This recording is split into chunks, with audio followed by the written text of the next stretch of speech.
తెలంగాణ రాష్ట్రంలో బీసీలంతా ఒకటిగా కలిసి పోరాట దిశగా ముందుకు సాగాలని మిర్యాలగూడలో బీసీ యువజన సంఘం ముఖ్య నాయకుల సమావేశంలో బీసీ యువజన సంఘం రాష్ట్ర వర్కింగ్ ప్రెసిడెంట్ తిరుమలగిరి అశోక్ మాట్లాడుతూ తెలంగాణ రాష్ట్రంలో అత్యధికంగా బీసీలు ఉన్నప్పటికీ ఇప్పటివరకు ఉమ్మడి ఆంధ్రప్రదేశ్లో కానీ తెలంగాణ రాష్ట్రంలో కానీ ఇప్పటివరకు ఏ ఒక్క బీసీ కూడా ముఖ్యమంత్రి కాలేకపోయారని ఆవేదన వ్యక్తం చేశారు. బీసీలను ఓటు బ్యాంకుగానే చూసే కొన్ని రాజకీయ పార్టీలకు త్వరలోనే బీసీ ఉద్యమం ద్వారా తగిన గుణపాఠం చెప్తామని ఆయన హెచ్చరించారు. ప్రత్యేక తెలంగాణ రాష్ట్ర తరహాలో త్వరలో తెలంగాణలో మరో బీసీల ఉద్యమం ప్రారంభమవుతుందని, ఈ ఉద్యమానికి బీసీలందరూ పార్టీలకు అతీతంగా ముందుకు వచ్చి బీసీ ఉద్యమాన్ని బలోపేతం చేయడమే కాక మన హక్కులను మనం కాపాడుకోవాలని ఆయన హితవు పలికారు. ఈ కార్యక్రమంలోని బీసీ యువజన సంఘం జిల్లా ఉపాధ్యక్షులు ఎర్రబెల్లి గంగాధర్, అనిల్, గోవడ కిరణ్, సైదులు, మహేష్, నరేష్, వేణు, సురేష్ తదితరులు పాల్గొన్నారు. తెలంగాణ రాష్ట్రంలో రానున్నది బీసీల రాజ్యమే అని చెప్పేసి ఈరోజు మిర్యాలగూడలో బీసీ యువజన సంఘం ముఖ్య నాయకుల సమావేశం ఏర్పాటు చేయడం జరిగింది. ముఖ్య ఉద్దేశం ఏంటంటే ప్రత్యేక తెలంగాణ రాష్ట్ర ఉద్యమంలో ప్రతి కుటుంబం నుంచి ప్రతి ఒక్కరు కలిగి ప్రత్యేక రాష్ట్రం వస్తే నా కుటుంబంలో ఎవరికి న్యాయం జరుగుతుందని చెప్పేసి కూడా ప్రతి ఒక్కరు కూడా తెలంగాణ రాష్ట్రం కోసం కూడా వారి వారి కులవృత్తులను తీసుకొని ఉద్యమం చేసిన చరిత్ర ఈ తెలంగాణ రాష్ట్రానికి ఉంది. అదే తరహాలో మరొక ఉద్యమం తెలంగాణ రాష్ట్రంలో ప్రారంభం కానుంది. అదే బీసీల ఉద్యమం. ఏంటంటే గత ఎన్నో సంవత్సరాలుగా అట్టడుగున ఉన్నటువంటి బడు బలహీన వర్గాలకి అధికారం కావాలని చెప్పేసి బడు బలహీన వర్గాల ఆశాజ్యోతి బీసీ సంక్షేమ సంఘం జాతీయ అధ్యక్షుడైనటువంటి ఆర్ కృష్ణయ్య గారు కూడా రాజ్యసభ సభ్యత్వానికి కూడా రాజీనామా చేసిన సందర్భం ఈరోజు.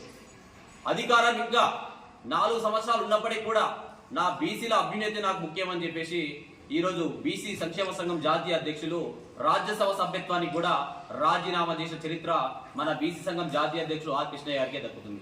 ముఖ్య ఉద్దేశం తెలంగాణ రాష్ట్రంలో అత్యధికంగా ఉన్నది బీసీలే. సమగ్ర కుటుంబ సర్వే అవగాహన మీ దగ్గర ఉన్నది, గత ప్రభుత్వం దగ్గర ఉన్నది. ఈ రోజు వరకు కూడా బీసీలకి ఏ రాజకీయ పార్టీ కూడా సముచిత స్థానం కల్పించడంలో పూర్తిగా విఫలమైందని చెప్పేసి కూడా మేము ఈ సందర్భంగా డిమాండ్ చేస్తా ఉన్నాం. ఎందుకంటే మీకు కేవలం బీసీల ఓట్లే కావాలా? బీసీల అభ్యున్నత, బీసీల రాజకీయ చైతన్యత, బీసీల విద్య, బీసీల ఉద్యోగం, బీసీల రాజకీయ ప్రమోషన్లు, విద్యా ఉద్యోగాల ప్రమోషన్లు మా బీసీలకు ఇస్తానికి మీరు ఎందుకు ఇంత చిన్న చూపు చూస్తున్నారు బీసీలు అని చెప్పేసి కూడా మేము హెచ్చరిస్తా ఉన్నాం. ఎందుకంటే ముఖ్య ఉద్దేశం ఒకటే, బీసీలని ఓటు వేసే యంత్రాలుగా వాడుకున్నటువంటి కొన్ని రాజకీయ పార్టీలకి త్వరలోనే తగిన బుద్ధి చెప్పాలని చెప్పేసి కూడా బీసీలందరూ కూడా సిద్ధమై ఉన్నాం. ఎందుకంటే రాష్ట్ర తరహాలో కూడా చర్చలు జరుగుతూ ఉన్నాయి. ఎందుకంటే రానున్న రోజులలో ఈ పండగ తర్వాత, దసరా పండుగ తర్వాత బీసీ ఉద్యమాన్ని ముందుకు తీసుకువెళ్ళడానికి తగిన కార్యాచరణ ఎలా రూపొందించాలని చెప్పేసి కూడా జాతీయ నాయకత్వం, రాష్ట్ర నాయకత్వం కూడా దానికి సంఘంగా చర్చలు కూడా చేస్తా ఉన్నారు. ఎందుకంటే రాష్ట్ర నాయకులందరితో కలిసి అన్ని కుల సంఘాల అధ్యక్షులతో కూడా ప్రతిరోజు సమావేశాలు కూడా నిర్వహించడం జరుగుతుంది. ఎందుకంటే తెలంగాణ రాష్ట్రంలో బడు బలహీన వర్గాలు అత్యధికంగా ఉన్నప్పటికీ కూడా ఇన్ని సంవత్సరాల చరిత్రలో కూడా ఏ ఒక్క రాష్ట్రంలో ఏ ఒక్కసారి కూడా ఇంతవరకు ఒక బీసీ ముఖ్యమంత్రి మన తెలంగాణ రాష్ట్రాన్ని పాలించిన దాఖలా పోలే. ఇంత అరాచక మా తెలంగాణ రాష్ట్రంలో అని చెప్పేసి మనం ప్రశ్నిస్తా ఉన్నాం. ఎందుకంటే అత్యధికంగా ఉండేది మా బీసీల ఓట్లే. పనికిరాని హామీలు ఇస్తూ అవి కూడా నెరవేర్చకపోవడం వల్ల కూడా బీసీలందరూ కూడా చాలా నిరాశగా ఉన్నారు. మీరు చూస్తా ఉన్నారు, నిన్న మొన్న బీసీలకి పంచాయతీరాజ్ ఎలక్షన్ లో 42% రిజర్వేషన్లు ఇస్తా అని చెప్పేసి కూడా ప్రకటించినది ఇదే కాంగ్రెస్ పార్టీ.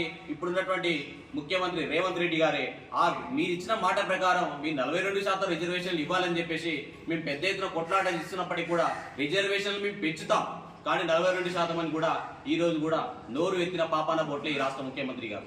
ఎందుకు మీరు ఇచ్చిన హామీ మేము అడుగుతా ఉన్నాం. మీ గొంతమ్మ కోరికలు ఎవరు కోరట్లేదు ఇక్కడ బీసీలు. మీరు ఏదైతే హామీ ఇచ్చారో కామారెడ్డిలో డిక్లరేషన్ లో బీసీలకి ఇప్పుడు ఉన్నటువంటి రిజర్వేషన్లు సరిపోవు, 42